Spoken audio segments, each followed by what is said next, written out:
Yes, yeah. And then the sister. Yeah.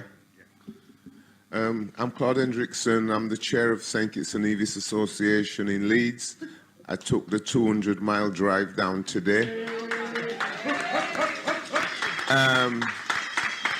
I've got a couple of questions on the back of what this lady's just said. Number one is Martin Falk is, who he seems to be, for me, the only person, not taken away from what you've said, that seems to be getting out, because he's been in Bradford, he's been in Huddersfield, he's been in Manchester. Yeah. So, I mean, I don't know the politics like this young lady just said about what's going on, but I'm a bit surprised that he's not here, maybe to be been a speaker or to take questions. So I'm a bit surprised about that. I would say that it is important that we look at definitely running surgeries, because it seems very southern orientated, all that's happening, and we need more information getting out to the north. We need more meetings like this, maybe further up the country rather than being in the capital, because we do feel left out. I mean, we feel left out that obviously you've got officers like yourselves and general people. You can catch the tube and go over to the House of Commons, where we have to travel the 200 miles. So it's important that you realise outside of London, outside, beyond the Watford Gap, there is life. There is life. So I really wanted to put that on. I mean, we up there are waiting and crying out, and I shall be speaking to a number of you before I leave today. But I'd like to say thank you for putting on this event. And let's see if we can get something happening up north. Thank you. Hold on. I knew there was something. Just what the lady said over there about the cap, and Martin again has put something out about us doing the consultation, and we don't want no upper limit cap and we don't want no lower limit cap. We're saying no to the cap. Well, we might want a lower limit cap, but we don't want a higher limit cap. Where are you now, Chair? Lady standing up, sister is standing up. Okay, so I'm Donna Guthrie. I'm the National Women's Officer of Barrack UK, one of the organisations involved in this campaign here and the meeting today. But actually, I'm going to speak on behalf of my uncle. He is a person affected and can't be with us today because he's ill health. And he's asked me to articulate some of the issues that he has a difficulty with, and just in regards to the legal stuff, maybe they're important. I'm not sure if they were mentioned because I came in a little bit late today. But just regards to what Euen said about the stripping of the rights for people, and how actually the changes that they were forced to make, the compensation scheme, the fast track system of the team to help people who are faced with these difficulties, and how actually, apart from the fee element and a fast track system, which seems to be failing a lot of people, actually it hasn't really given a lot of justice or access to justice for a lot of people. So for my uncle, for example, who came here when he was 10 on my mum's passport, so he doesn't have an independent passport of his own. He has been here 54 years. He's 2 months away from being retired. He's been denied access to his GP for the last 4 years. So he's currently ill with a back pain and chest pain, has no access to get any health care apart from if he has to pay for it, unless it's an emergency treatment. He's been asked, like many people, been asked to provide evidence or document that's dated before the 1st of January 1973. I mean, seriously? You're saying you find the document as old as me? Like, what is this? This is just a complete denial of people's access to justice, for them to be safe and secure and content and have access to the ordinary things that people take for granted, like healthcare. Denial of benefits. His DLA was cancelled. He's been sent a PIP application form, which is about 60-odd pages. Obviously, he can't get any of that because he hasn't got the documentation to prove his nationalisation, so he can't get his benefits. I mean, it just goes on and on and on and on.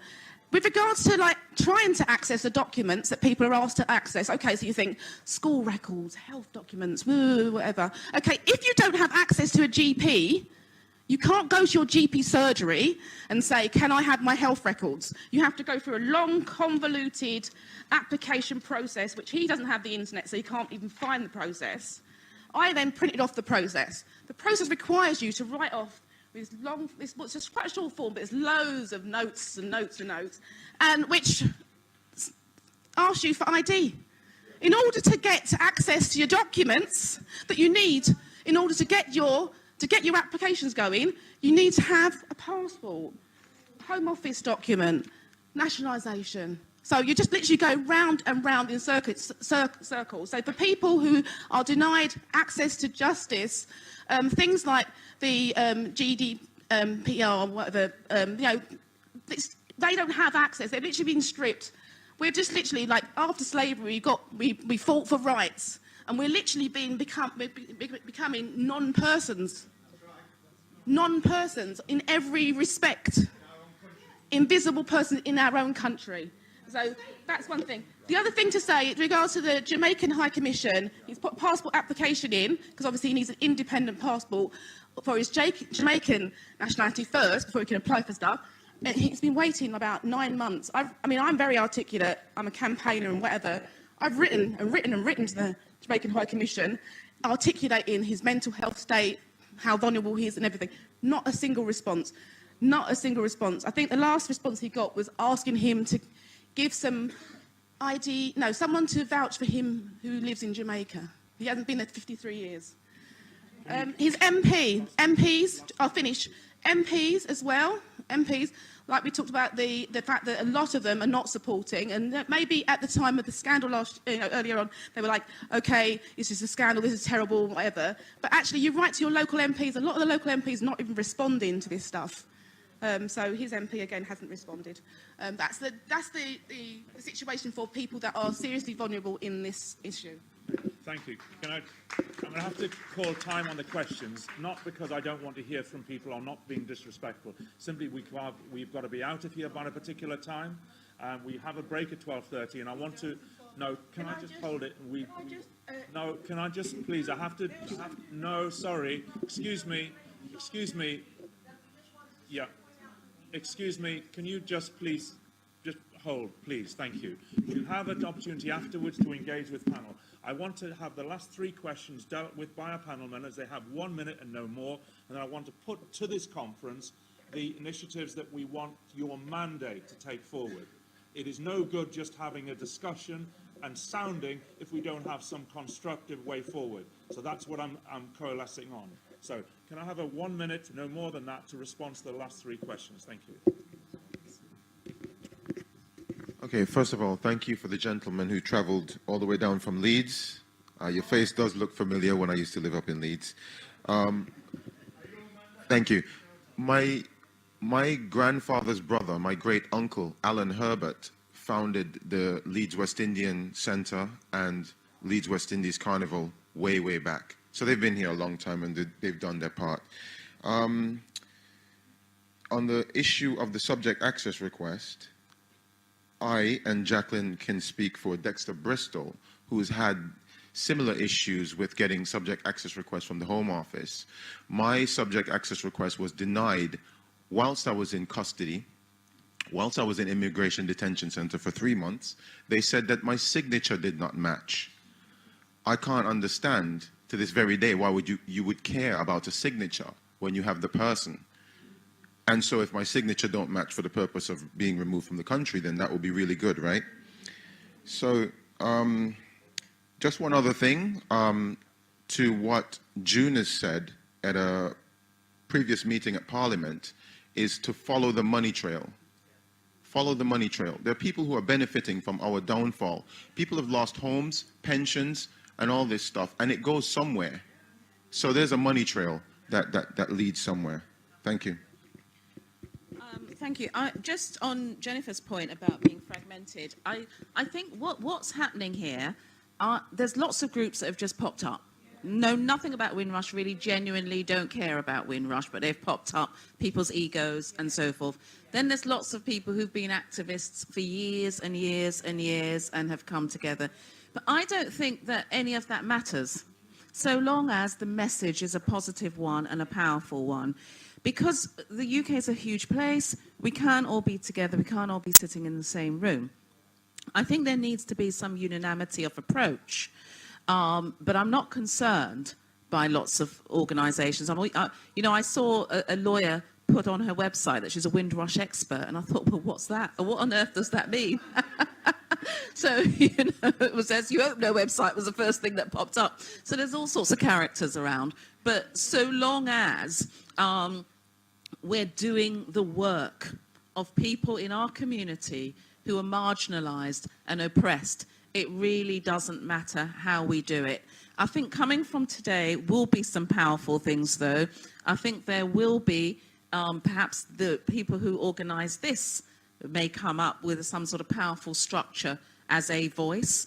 You were late, so you didn't hear that earlier on I spoke about the Windrush Action Group, which is a group of the victims themselves that was formed last week and will be merging. It's very London-centric, but will be merging with organisations outside of London. And that we have a database of about 500 Windrushers, so that will be a voice. And there'll be lots of things happening in communities, all of it very, very important to do. So I don't lose heart in the fact that we are a little bit fragmented. In fact, I think the Home Office might get scared if they see, a few hundred organisations with a strong message all doing different things. I think that's really quite important. Chat from Leeds, please do get in touch with us, actually, because Leeds is one of the places that we need to come and do some work. But you also mentioned Martin Ford. I don't know if everyone's got this, the Windrush compensation consultation. I only brought up 3 with me, but I'm well, one's gone now. So, but I'm happy to put up on there the website details, and you can get it. But please, so the Windrush Action Group, i.e., the Voice of the Victims, is doing a joint response to this, but they need responses. So things like there should be no cap, there should be no upper limit, or whatever. Please do. I think you've got until the 11th of October 2018. This is quite a good book, actually, because it shows at least that wide parameters, things like mental health, things like trauma, are all being considered. So do have a look at this. It's online, and don't just sit here and talk. Do actually put your input. Everyone's got brilliant ideas. Let the Home Office hear those ideas. And Donna, well, we all know your story. I was a lawyer for Dexter Bristol who died, literally caught up in what you've just described. So I think it's very specific. I'm happy to talk to you afterwards about it, though. Right, 2 very quick contributions. 1 minute each, please. Yeah. Thank you. Okay, so I think there's going to be lots of different legal strategies and cases that we need to find a way of bringing together so that we all know what each other is doing. So, for example, our legal case is very much focused on the people who don't meet the Windrush description. And I know there's other legal cases that are challenging different aspects of the hostile environment. I know there should be legal cases that are challenging the lack of appeal rights. There's the cap on compensation, like we need I think it would be really good to have some sort of central online resource where we can each, because I didn't know your thing was happening. We didn't know your thing was happening, and there's been lots of things where I've looked at it afterwards and thought, why didn't we know about that? So it would be really good to put some sort of